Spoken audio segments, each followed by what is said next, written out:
Hi guys! Magandang gabi! Welcome back po dito sa Gandara sa your channel for showbiz update. Andito na naman nga po akong muli nagbabalik. Ang nagmamaganda ninyo kachismasang Kim Pao, wala na pong iba, ang lukaret na si Gandara SRU upang maghatid sa inyo ng latest update and fresh happenings patungkol kina Kim Chiu and Paolo Avellino. And para nga sa gabing ito ang tatalakayin natin at pag-uusapan ay ang nakakakilig na paayuda po ng Kim Pao. And syempre, hoy, sinong makaka-move on dito hanggang ngayon? Lunod na lunod pa rin po ako dito. Si Paolo, binigyan po ng go signal si Kimi. Pero bago po ang lahat, sa mga hindi pa nakaka-subscribe sa ating channel, pakiclick lang po tayo natin subscribe button at notification bell na riyan sa baba upang kayo ay maging updated at ma-notify tuwing may bago po tayong chika at balita hinggil sa Kim Pao. Basta mga balita na may kinalaman kina Kim Chiu and Paolo Avellino, sagot na po natin yan. And nais ko rin po palang magpasalamat sa ating mga taga-subaybay na nakasupport parate sa ating pong mga daily updates. And bilang pasasalamat nga, ilang mga komento ang napili po nating basahin tonight. So, ang first commenter natin ngayong gabi ay si Ma'am Edith Anadonsa. Shout out po sa inyo at magandang gabi. Sabi niya, "Hello Gandara, good day. Well, knowing Paolo Avellino, mahal at palangga niya si Kimi. Hindi niya matiis na masaktan ang kanyang prinsesa. Ayaw niyang umiiyak si Kimi. Sobrang awa niya yon. Pinoprotektahan niya sa lahat ng bagay. Kaya naawa si Pao kay Kimi. Para sa amin, nagsorry naman si Sam. Hindi naman niya sinasadya. Shooting man lang at parte yun sa The Alibi series. Kaya naiintindihan naman namin. Okay lang, but sana, 'di ba, next time mag-ingat na lang sa aktingan nila para walang masaktan. Huwag lang ibigay todo kasi masakit yun eh. Tulad ni Paulo na na-injury yun dahil sa aktingan nila ni Rosel Rafael.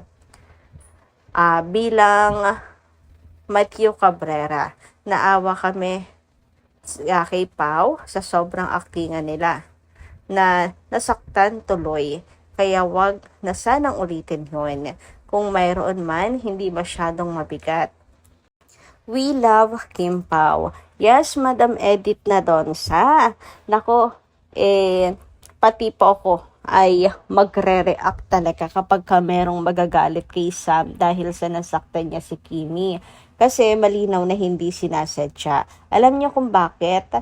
Kasi may action ang The Alibi series talaga. Alam naman po natin sa simula pa lang na maaari po ang mga aksidente. Kaya nga lagi nating pinapaalalahanan si Kim and Paolo na mag-iingat parate, magdodoble ingat. So, kumbaga ay expected natin, but at the same time, pinagpipray na sana naman po ay walang mga malalang injuries or accident man na mangyayari. Ang mga Kim Powers talagang lagi pong kabado kapag may taping sila Kim and Paolo sa The Alibi. Ito ata yung isa po sa sa projects nila Kim and Paolo na talagang yung worry ng mga fans and concern kina Kim and Paolo ay to the highest level talaga. Kaya hindi talaga siya naiwasan kasi napaka-dedicated ni Kim and Paolo sa kanilang work. Si Paolo Avellino ganun din. Hindi po ba't na siya, na-injured. Yung balikat niya, dati naman na po may injury siya sa balikat pero po siya na-trigger lalo dahil masyado nilang ginagalingan na dito sa The Alibi, napaka hands-on talaga, bigay todo. So, kaya naman dahil dyan ay meron tayong katanungan para sa inyo. O go pa rin po ba kayo sa action movie or action project ng Kim Pao? Ako okay pa rin naman ako, action. Pero siguro pahinga muna, wag muna this year. Kasi kakagaling lang ng injury ni Paolo Avellino, 'di ba? So pahinga muna. Wag munang sumabak sa action drama o action comedy ang Kim Pao. Anyway, sabi naman ni Ma'am Dina La Fortesa, magandang gabi. Gandara, may nag-comment na kaya ganun sinabi ni Paulo kay Sam ay patungkol daw sa issue ni Catriona at Sam. Ang comment ko naman ay hindi chismoso, sausawero at pakailamero si Paulo sa issue ng iba. Actually ako, kung ano man yung dahilan ni Paulo Avellino is natawa ako. Tungkol man yun sa issue ni. Kasi nga mainit pong pinag-uusapan si Catriona at saka si Sabe. Hindi po mawawala na isipin yon ng iba na patungkol doon. Pero syempre bilang Kim Pao fan, ang nasa isip po natin, yun ay dahil nga sa nasaktan si Kimi at iyon yung buwelta ni Paolo Avellino kay Sam, etc. etc. Pero ganun pa man, happy ako na talagang yung friendship ng dalawa ay napakatibay. Kita niyo naman kung paano i-handle ni Sam yung situation. Kung iba-iba yon ay napikon na, di po ba?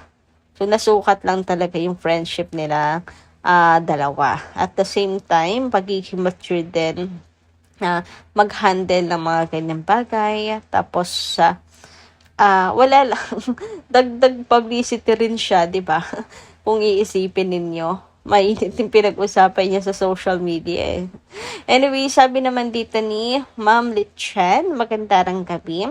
Mas okay siguro yung private relation nila.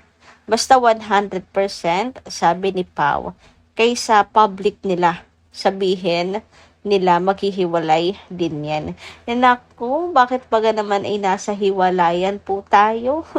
Pero, thank you so much dahil marami po ang contented sa sagot ni Paolo Avellino na 100%. Napakaraming kahulugan na po ng sagot ni Pao na 100%. Ang importante, 100% po ang real score nilang dalawa ni Kim. Hindi 50-50, hindi po kagaya ng sinasabi ng bashers na napipilitan lang si Paolo, etc. And ako rin, happy po ako sa 100% ni Paolo Avellino. So, taas po ang kamay sa mga contented din po dyan sa sagot ni Pao. Actually, napakatino na po ng sagot na to ni Paolo Avellino at masasabi nating malalim na kahulugan ng kanya pong sinambit. Anyway, dumako naman po tayo dito sa pag-amin ni Kim Chiu kung kanino po galing ang kanyang flowers nung Valentine's Day.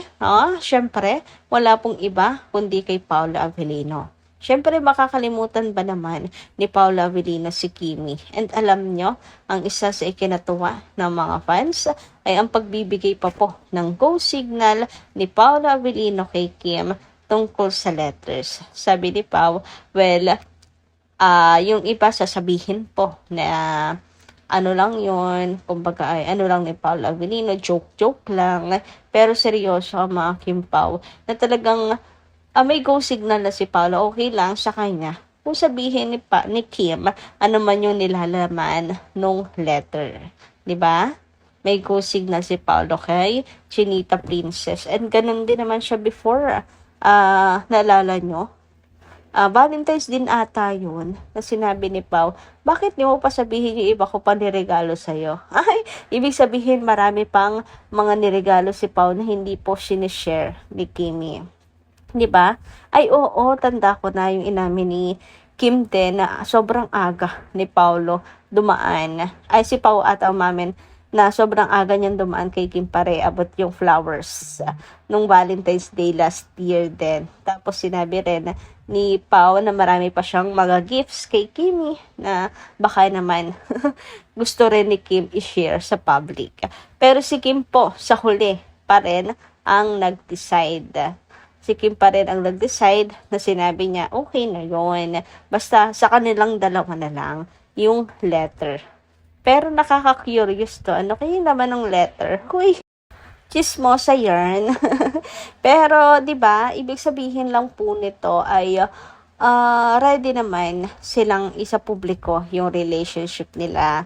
Hindi pa lang siguro sa ngayon fully, napaka-private po nila Kim and Paolo. And sana po ay maintindihan po natin, at least sila ay nagbibigay po ng ayuda, di ba? And hindi naman nila tinatago. Sabi nga ni pa, wala naman siyang tinatago.